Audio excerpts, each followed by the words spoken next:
өзім қатты мені біреу еркелеткенді қатты жақсы көремін. Үйдегілерге, туған туысқандарыма, достарыма айтып қойғанмын оның барлығын. Мені барлығы еркелетеді жүрек. Мен тағы да үйдің кенжесімін. Ұлдардан кейін жалғыз қызбын. Мені еркелетпесе болмайды.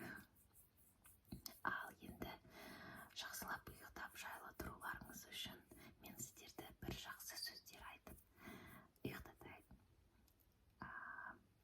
Аялым, ботақаным, бақыттым, жаным,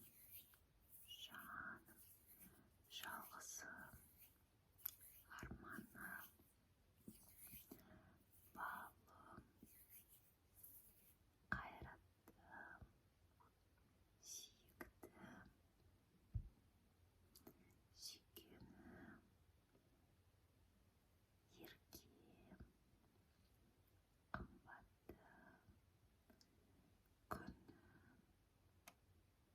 батырым, менің ғашығым,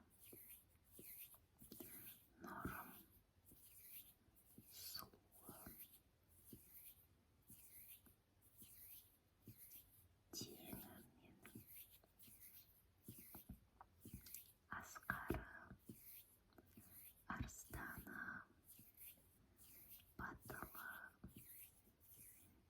ерім, айым менің, күнім менің, жалғызым менің, болашағым менің, көгершінім, жан жарым, сүйіктім. Солай еркелететіндерің бар ма? Сәулем менің, бағым менің, аппағым, ең сұлуым, шашы қандай әдемі, мұрны қандай әдемі, көздері әдемі, ботадай ғой, ботадай өзі, ботадай ғой, ботадай, тәтті менің, балапаным менің, балапаным, балапаным менің, балапаным, алтыным менің, жуаным менің, ардақтым менің, асылым, асылым демекші. Принцтің өлеңі бар ғой, асылым, ғашығым, өмірдегі жарығым. Сол өлең қатты ұнайды өзіме. Білгенім бойынша официальный релиз болмаған ол өлеңнің. Жалғастырайық. Қонжығым менің, қонжығым.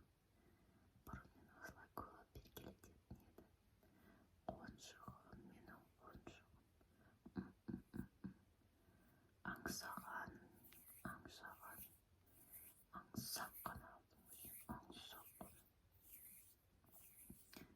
Панам менің, панам менің. Ой,